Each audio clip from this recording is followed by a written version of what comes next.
Classes में आप सभी का स्वागत है। मैं आरपी अवस्थी आप सभी विद्यार्थियों को नमस्कार करता हूं। कैसे हैं आप? पूरी तरह ठीक? बहुत अच्छी बात है। तो हम पढ़ रहे थे भारतीय संविधान। आज हम पढ़ेंगे 1858 का अधिनियम। तो आइए पढ़ते हैं 1858 का अधिनियम। लेकिन एक चीज और समझ लीजिए कि ये जितने भी अधिनियम है, हमारा देखिए विषय है भारतीय संविधान। भारतीय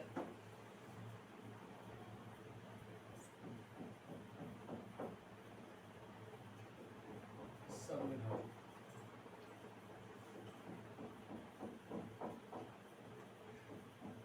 तो मैंने आपको पूर्व में बताया था कि ये जो चार्टर एक्ट्स है या अधिनियम है शासन से संबंधित, तो इन्हें हम दो भागों में बांट सकते हैं।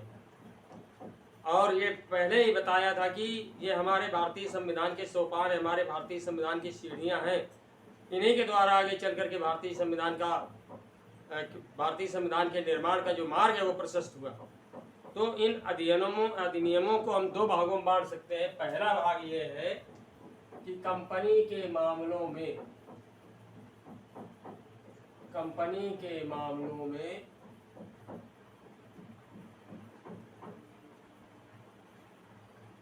नियंत्रण स्थापित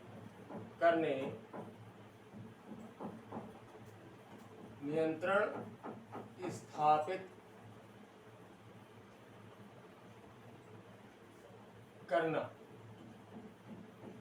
तो इससे रिलेटेड जो है अधिनियम है, यानी जो ब्रिटेन की गवर्नमेंट थी उसने पहले तो कंपनी के मामलों में जो है कंपनी से जुड़े हुए जो मामले थे उनके लिए अधिनियम बनाए। तो इसमें आपने पढ़े, यानी जो कंपनी पर नियंत्रण स्थापित करना था, इससे जो रिलेटेड अधिनियम है वो है तुम्हारा रेगुलेटिंग एक्ट। पहला है रेगुलेटिंग एक्ट, ठीक है,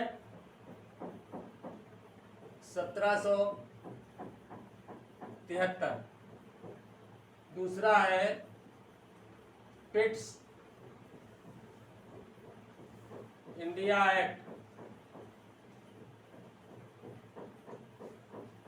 1784।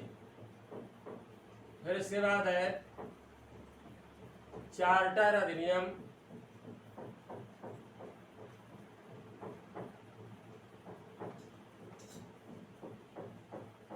1793, ठीक है, 1793 चार्टर अधिनियम। और फिर है चार्टर अधिनियम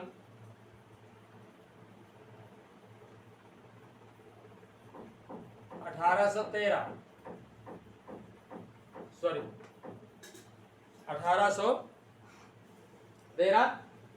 फिर इसके बाद है पांचवा है तुम्हारा चार्टर अधिनियम 1833, ठीक है। ये इतने अधिनियम है। ये अधिनियम जो है किससे रिलेटेड है?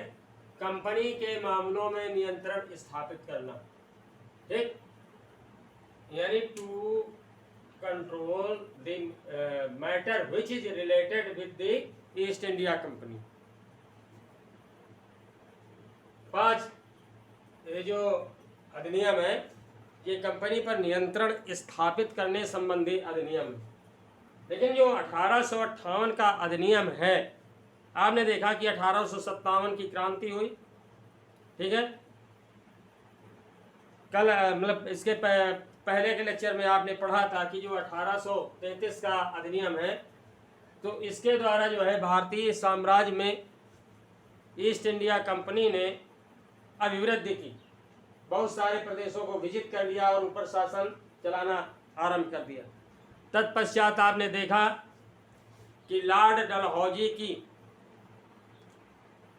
लैप्स की जो नीति थी,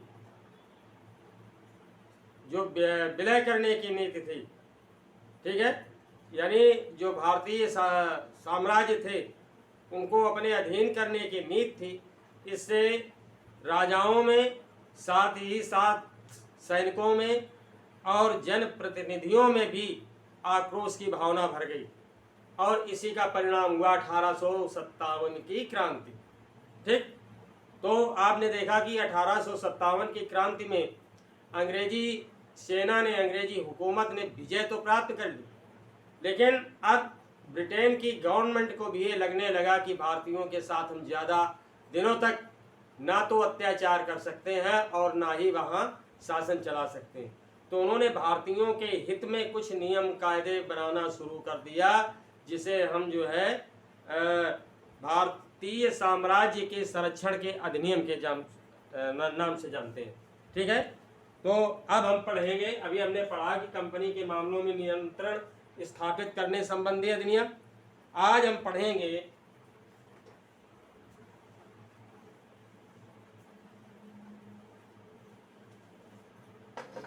भारतीय साम्राज्य की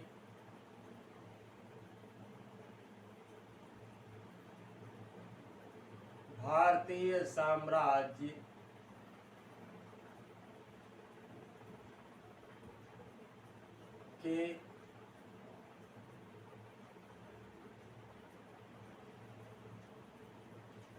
भारतीय साम्राज्य के हितों की संरक्षा संबंधी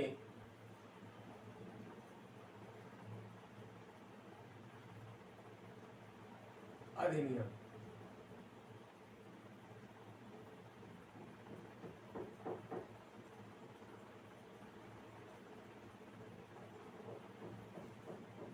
ठीक है, भारतीय साम्राज्य के हितों की संरक्षा संबंधी अधिनियम। इससे पहले आपने जो 5 अधिनियम पढ़े वो थे ईस्ट इंडिया कंपनी के मामलों में नियंत्रण स्थापित करने संबंधी नियम, या कंपनी के मामलों में नियंत्रण स्थापित करने संबंधी नियम। ठीक, तो अब आता है आपका 1858 का अधिनियम। यह अधिनियम जो है भारतीयों के हित से जुड़ा हुआ अधिनियम। ठीक है,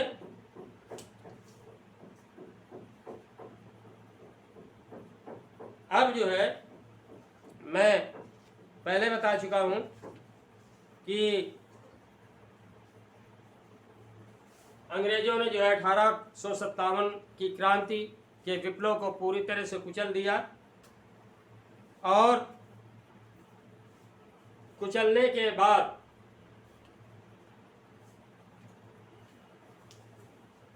ब्रिटेन की गवर्नमेंट ने ईस्ट इंडिया कंपनी के हाथों से भारत में शासन संचालित करने का अधिकार ले लिया। यानी ब्रिटिश गवर्नमेंट ने ईस्ट इंडिया कंपनी के हाथों से भारत में शासन संचालित करने का अधिकार ले लिया। कुल मिलाकर के कहने का तात्पर्य कि अब ईस्ट इंडिया कंपनी के स्थान पर ब्रिटिश गवर्नमेंट शासन संचालित करने लगी। ठीक, तो उसके लिए कुछ, इसके लिए जो है उसने कुछ प्रावधान किए। ठीक है, और जो प्रावधान किए उनमें है 1858 का अधिनियम। अब इसकी विशेषताएं क्या है इस अधिनियम की, आइए देखते हैं। पहला इसका जो पॉइंट है वो ये है कि ब्रिटिश संसद के निम्न सदन, जैसे अपने भारत में 2 सदन हैं, वर्तमान में। उच्च सदन है हमारा राज्यसभा और निम्न सदन है लोकसभा। तो वहाँ की भी गवर्नमेंट के 2 सदन है। तो जो वहाँ का निम्न सदन है हाउस ऑफ कॉमन्स, तो ब्रिटिश संसद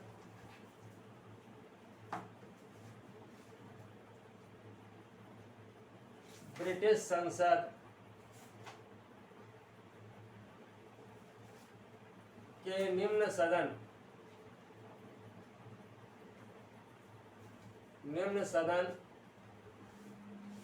हाउस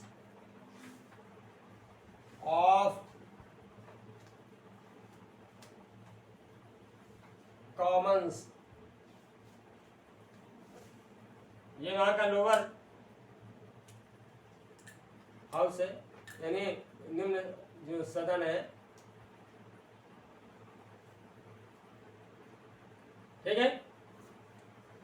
हाउस ऑफ कॉमन्स ने 30 अप्रैल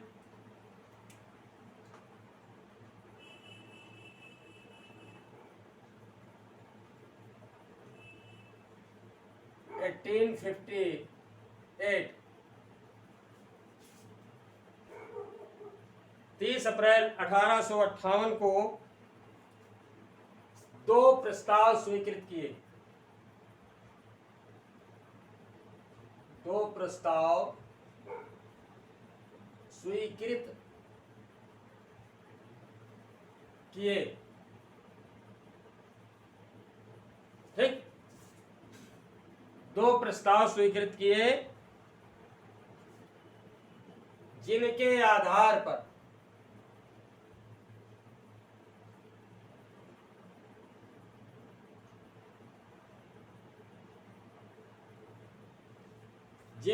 आधार पर भारत में उत्तरदायित्व शासन, भारत में उत्तरदायित्व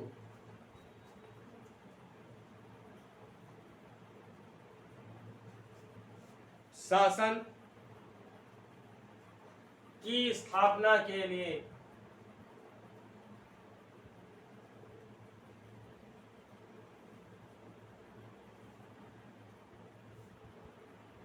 यानी भारत में जो गवर्नमेंट चलेगी इस समय, यानी कब 1858 की बात है। तो क्योंकि अभी आपने सुना कि शासन संचालित करने का अधिकार जो है ब्रिटिश गवर्नमेंट के अधीन हो गया, तो भारत में उत्तरदायित्वपूर्ण रिस्पॉन्सिबिलिटी के अकॉर्डिंग जो है शासन चलता रहे, तो इसके लिए विधेयक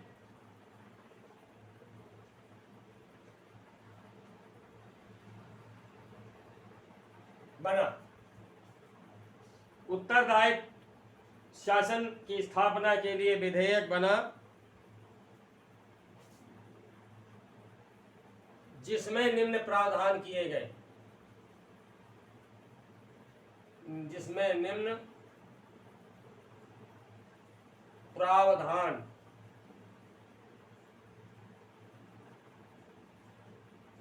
किए गए। अब प्रावधान का मतलब क्या है? व्यवस्थाएं की गई, नीचे दी गई व्यवस्थाएं की गई। अब वो प्रावधान कौन कौन से हैं?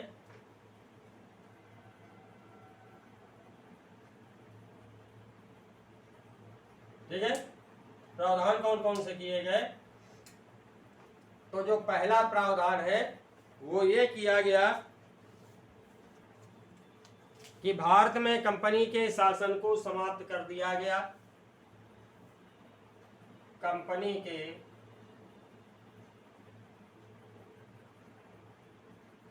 शासन को भारत में पूर्ण रूपेण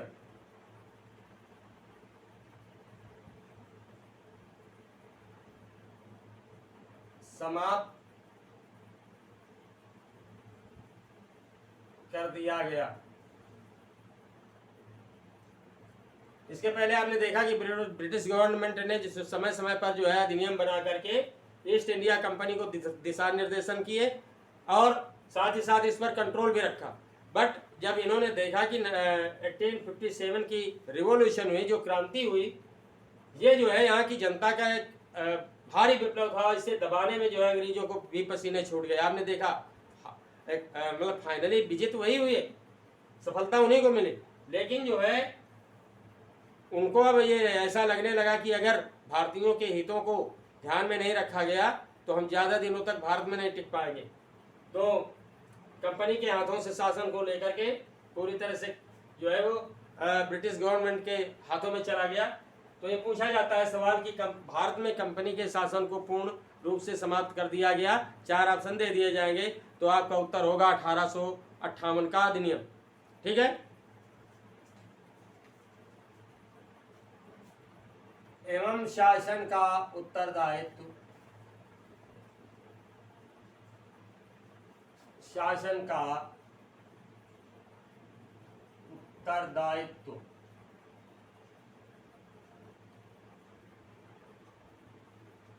ब्रिटिश सरकार के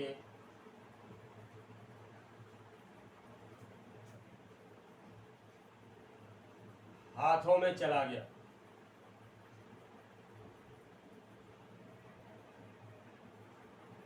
ये पहला प्रावधान किया गया। ठीक है, ये पहला सुधार किया गया। अब दूसरा प्रावधान क्या है कि कंपनी के निदेशक मंडल, कंपनी के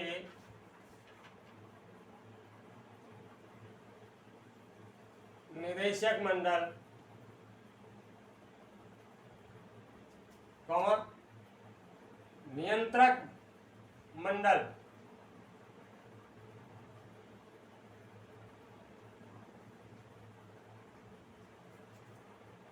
कंपनी के निदेशक मंडल, नियंत्रक मंडल तथा गुप्त समिति को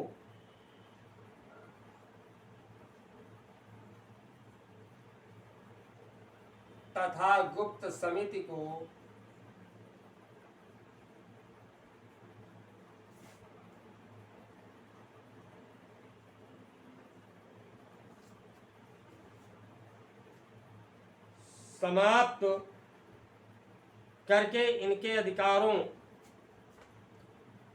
समाप्त करके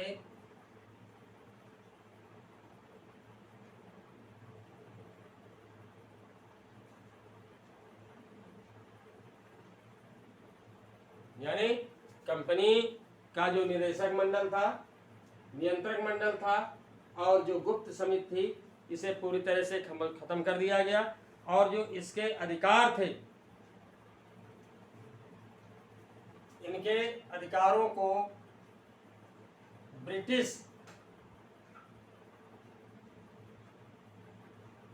गवर्नमेंट के हाथों में सौंप दिया गया। ब्रिटिश गवर्नमेंट के हाथों में सौंप दिया गया।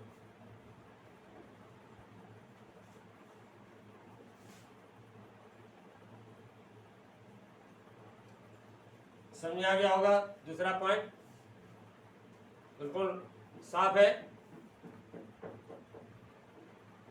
अब नेक्स्ट प्रावधान क्या किया गया, अगला प्रावधान कि भारत मंत्री की सहायता,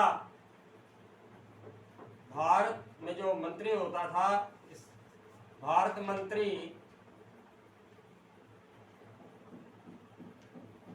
के कार्यों में सहायता के लिए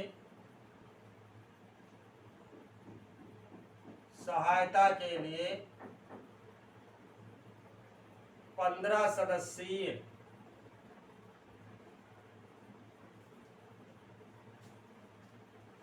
समिति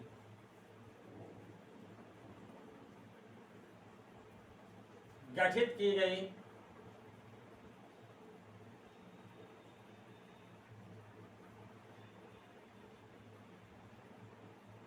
यानी जो भारत मंत्री होता था उसकी हेल्प के लिए जो है 15 मेंबर्स की एक कमेटी बनाई गई और इसमें जो है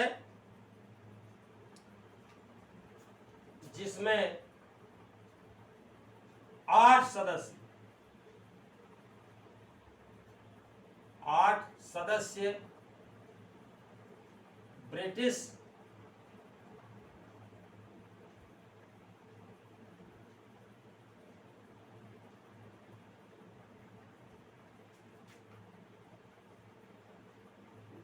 गवर्नमेंट द्वारा 8 सदस्य ब्रिटिश गवर्नमेंट द्वारा एवं 7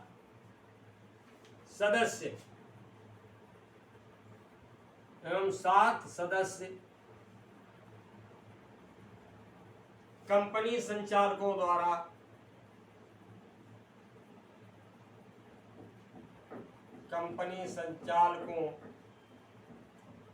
द्वारा नियुक्त किए जाते थे।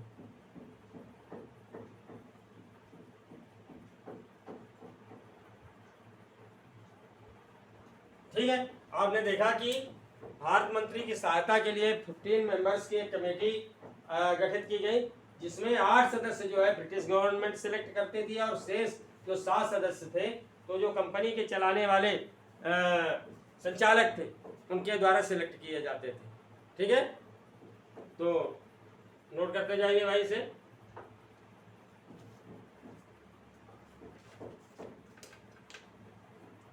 आगे आइए।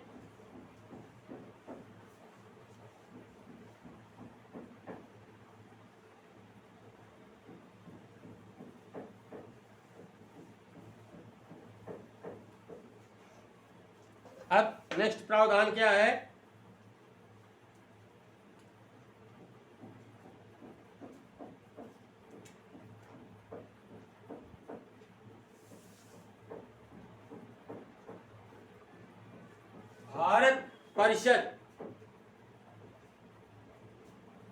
भारत परिषद के बैठकों यानी भारत परिषद की जो बैठकें होती थी की अध्यक्षता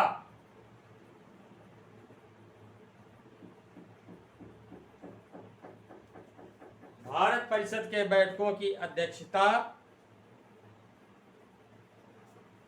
भारत मंत्री करता था। कौन करता था? भारत मंत्री करता था। यहां से भी सवाल बना है, बात समझ आई?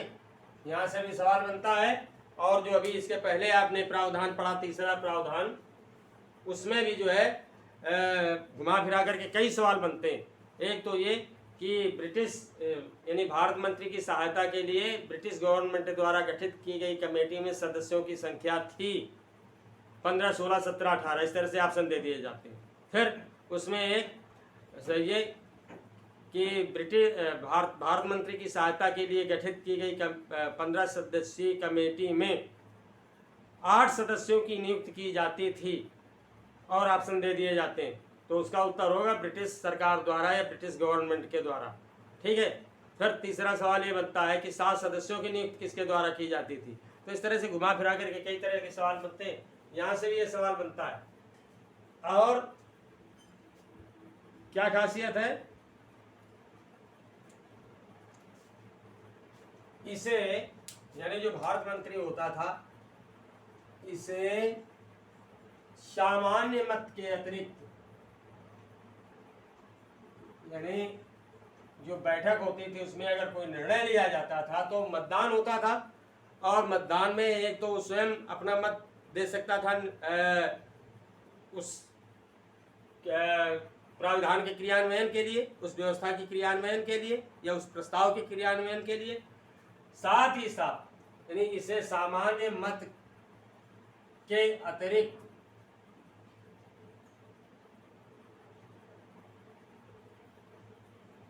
जो वोटिंग होती थी तो एक तो सामान्य जनरल वोटिंग, सामान्य मत के अतिरिक्त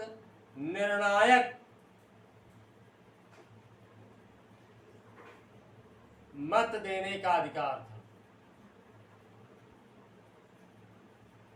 निर्णायक मत देने का अधिकार।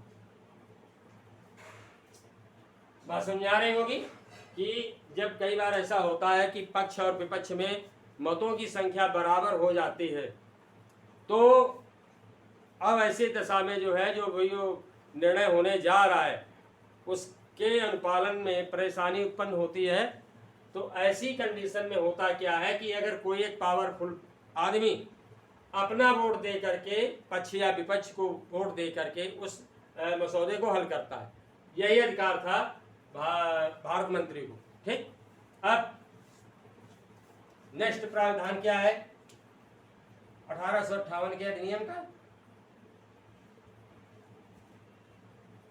सॉरी पांचवा,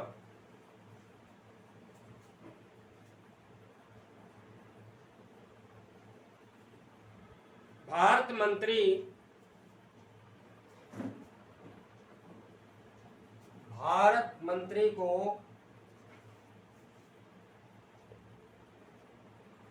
मंत्री को भारत के वायसराय के साथ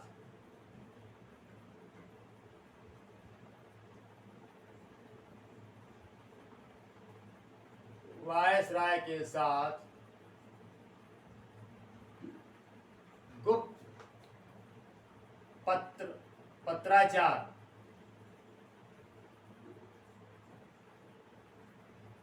का अधिकार प्राप्त था।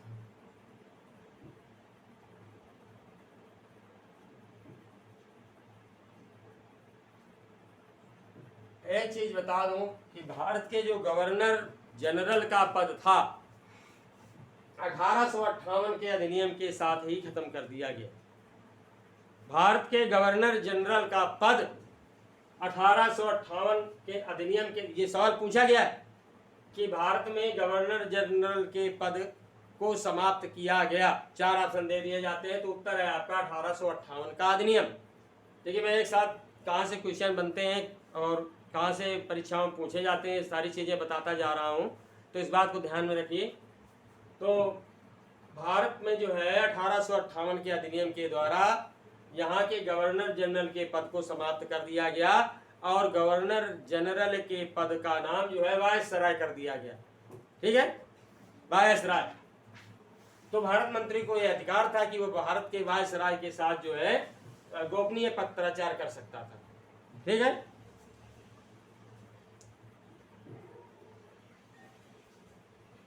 अब अगला पॉइंट है भारत के मंत्री को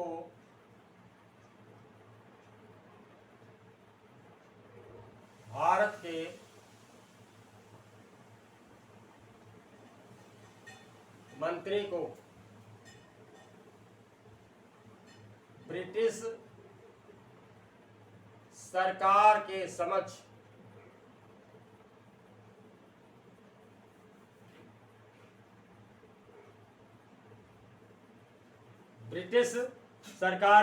समक्ष का मतलब है सामने, यानी ब्रिटिश सरकार के सामने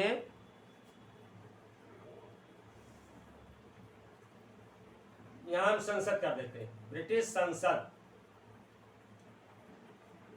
संसद के समक्ष प्रतिवर्ष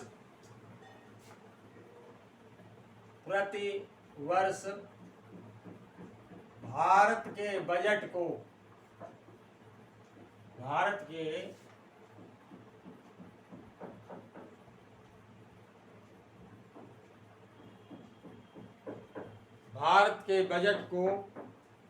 रखने का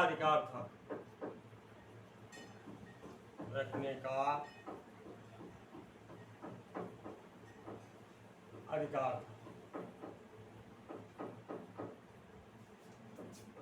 समझ बात आ गई।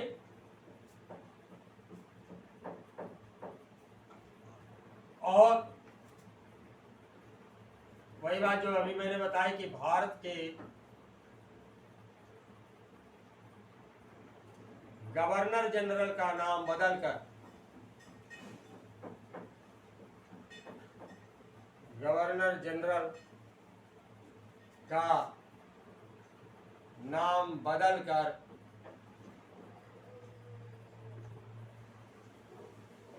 वायसराय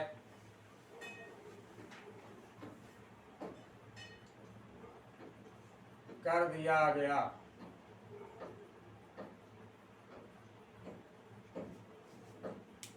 हमेशा दिमाग में रखिए कि अगर किसी भी सब्जेक्ट की आपकी आमूल-चूल तैयारी है, गहराई से तैयारी है, तो कहीं से भी किसी भी प्रकार का क्वेश्चन पूछा जाए आप तुरंत सॉल्व कर जाएंगे। लेकिन अगर आप हमेशा शॉर्ट कर तलाशेंगे, हवा में रहेंगे, तो कभी भी सफलता नहीं प्राप्त होगी। इसलिए डीपली पढ़ने का एक अपना जो है विचार बनाइए और अच्छी तैयारी कीजिए, ठीक है। अब आपने देखा कि ये प्रावधान किए गए और इसे जो है इसका अधिनियम को मूर्त रूप कब दिया गया?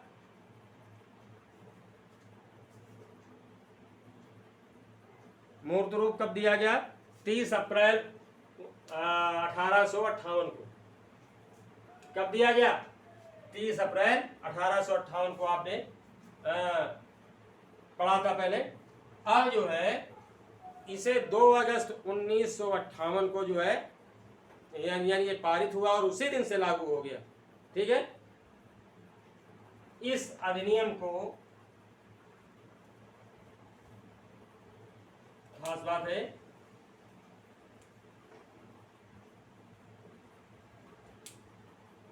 इस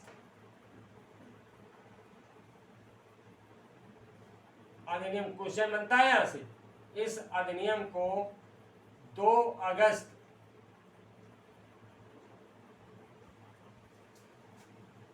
1858 2 अगस्त 1858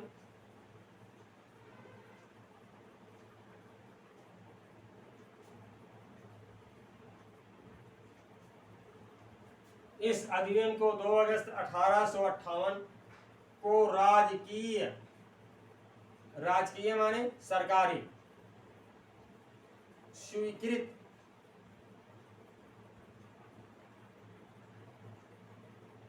राजकीय स्वीकृति प्राप्त हुई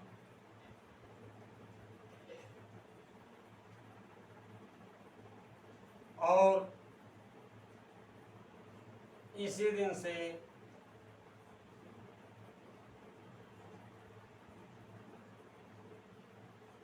यह लागू हो गया।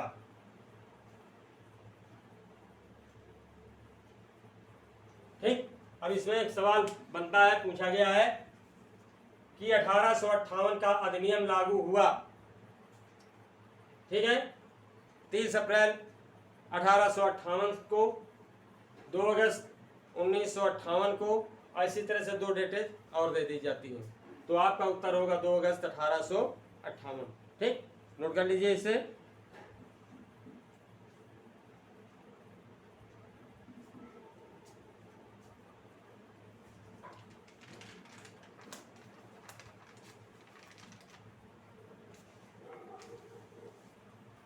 अब देखिए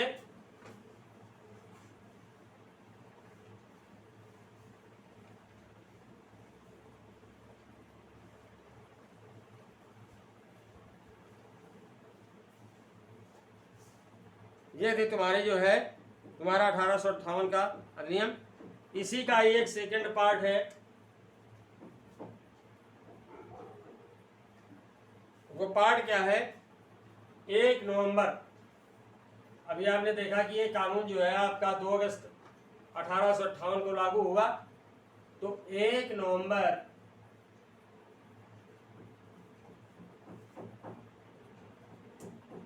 1858 की घोषणा।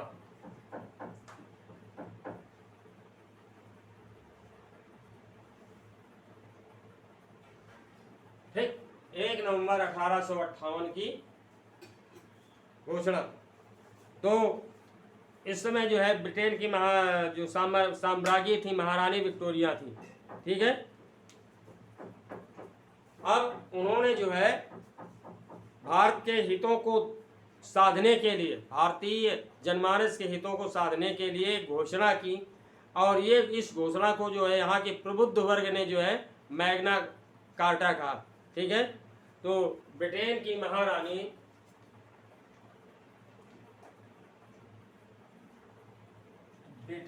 महारानी विक्टोरिया,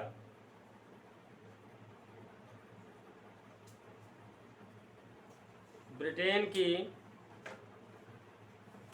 महारानी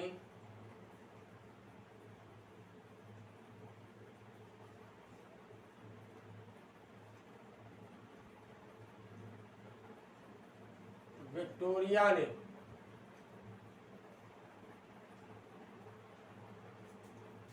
1 नवंबर 1858 को 1858 को भारत के संबंध में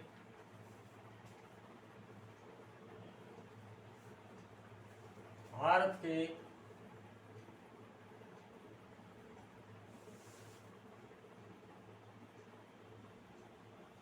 के संबंध में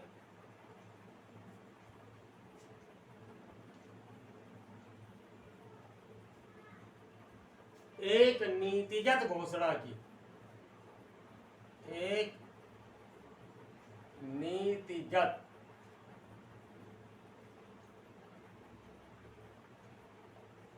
घोषणा की।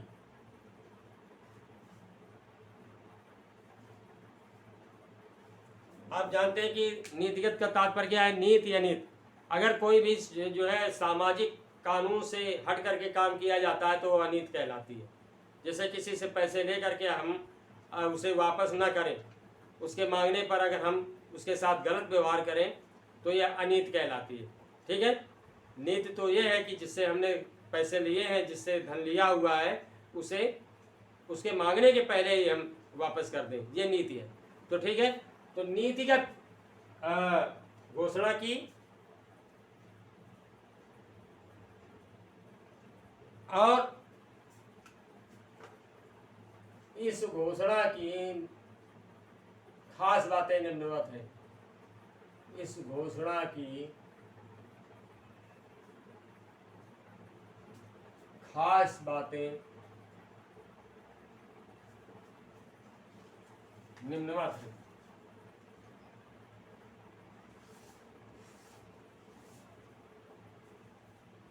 क्या है? सॉरी,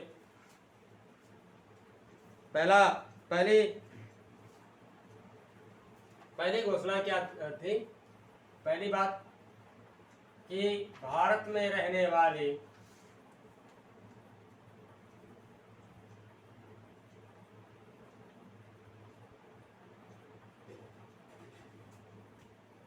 भारतीय जनों को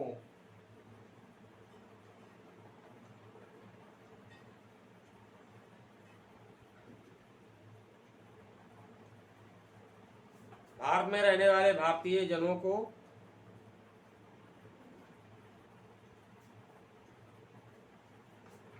ब्रिटिश प्रजा के समान माना जाएगा। यानी जैसा वहां के अंग्रेजों के साथ व्यवहार होता था, उसी व्यवहार को करने की यहाँ जो है इच्छा व्यक्त की जो है महारानी विक्टोरिया ने। ब्रिटिश जनों के या ब्रिटिश प्रजा के समान माना जाएगा।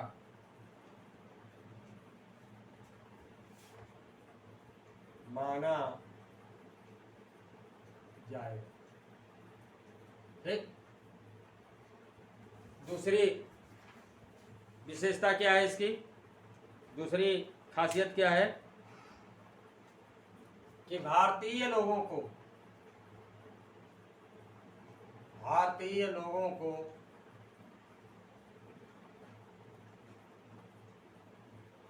लोक सेवाओं में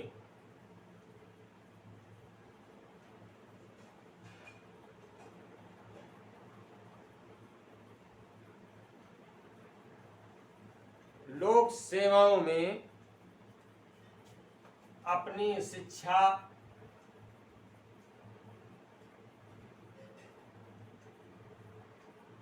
योग्यता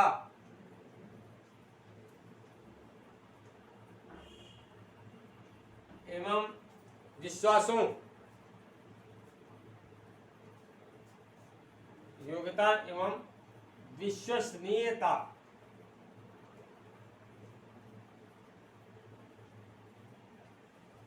विश्वसनीयता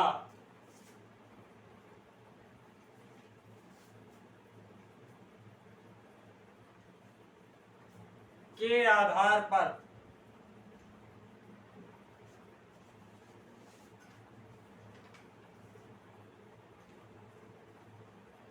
खुली प्रतियोगिता के आधार पर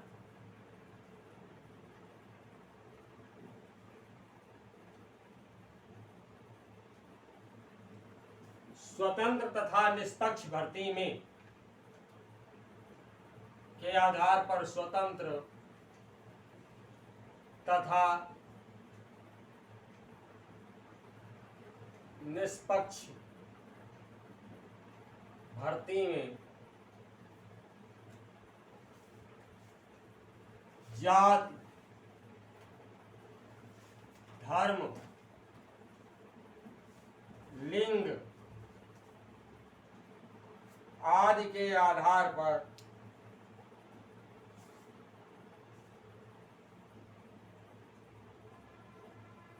कोई भेदभाव नहीं किया जाएगा। कोई भेदभाव नहीं किया जाएगा।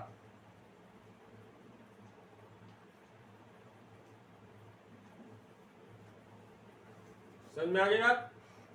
यानी भारत में जो कंपटीशन होता था, यानी जो लोक सेवा का मतलब यहाँ आईएएस पीसीएस से नहीं है, आईएएस से नहीं है, लोक सेवाओं का मतलब यहाँ भी यहाँ के लिए जो है जो सरकारी नौकरियाँ निकलती थी, ठीक है सर। उन सरकारी नौकरियों में जो कंपटीशन होता था तो ये प्रावधान किया गया कि मतलब उनके निवास के स्थान पर जाति के निवास के आधार पर या जाति धर्म के आधार पर अथवा लिंग यानी मेल फीमेल के आधार पर उनके साथ जो है किसी भी प्रकार का भेदभाव नहीं किया जाएगा, ठीक है।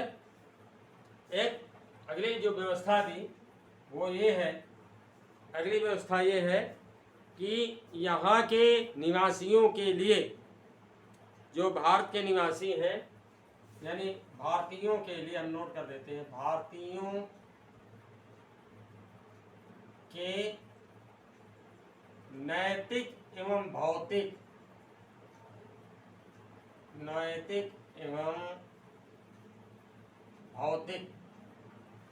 नैतिक का मतलब नीति से जुड़ा हुआ और भौतिक का मतलब एक्सटर्नली। जैसे भौतिक का मतलब जैसे सड़क बिजली पानी भौतिक सुविधाएं हैं, ठीक है। और नैतिक का मतलब है जो धार्मिक आधार पर हमारी भावनाएं हैं उनको अपने हिसाब से जो है आयोजित करने के लिए छूट, ठीक है। अब जैसे अभी आपने देखा कि गणेश चतुर्थी था, तो अब ये हमारा जो है नैतिक अधिकार है। अब अगर सरकार इसको मनाने पर रोक लगा दे तो लोग इसका विरोध करेंगे, ये नैतिक अधिकार है, ठीक है। और भौतिक अधिकार क्या है? जैसे सड़क है, बिजली है, पानी है, आवागमन के साधन है, हमारे कम्युनिकेशन है, जैसे रिसोर्सेस हैं, साथ ही साथ अब जैसे हमारा मोबाइल है, टेलीफोन की जो वर्तमान सुविधाएं हैं, तो ये भौतिक सुविधाएं हैं। तो ये प्रावधान किया गया कि भारतीयों के लिए भौतिक एवं नैतिक उन्नति के उपाय, भारतीयों के नैतिक एवं भौतिक उन्नति के उपाय किए जाएंगे,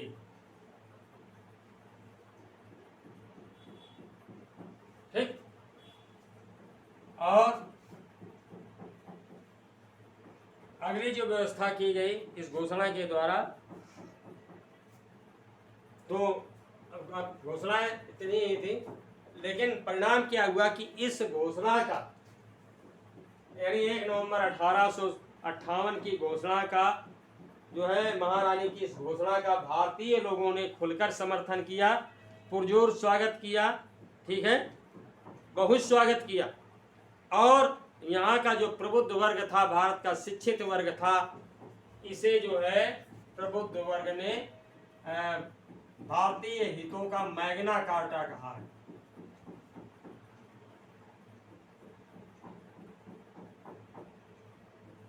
ठीक है, तो एक सवाल पूछा जाता है कि ब्रिटिश गवर्नमेंट के द्वारा किए गए सुधारों में से मैग्ना कार्टा कहा जाता है, तो वो है तुम्हारा 1 नवंबर 1858 की महारानी विक्टोरिया की घोषणा। ठीक है, तो उम्मीद करता हूँ कि ये 1858 का अधिनियम अच्छे से समझ में आ गया होगा। 1 नवंबर 1858 की महारानी की घोषणा अच्छे से समझ में आ गई होगी। तो मैं अध्यापन समाप्त करूं इसके पहले मेरा एक अनुरोध नए लोगों से कि प्लीज़ मेरे चैनल अवस्थित क्लासेस को जल्दी से सब्सक्राइब करें, इसे लाइक करें और शेयर भी करें। तो नेक्स्ट लेक्चर में मैं फिर आपके सामने उपस्थित होऊंगा। तब तक के लिए नमस्कार।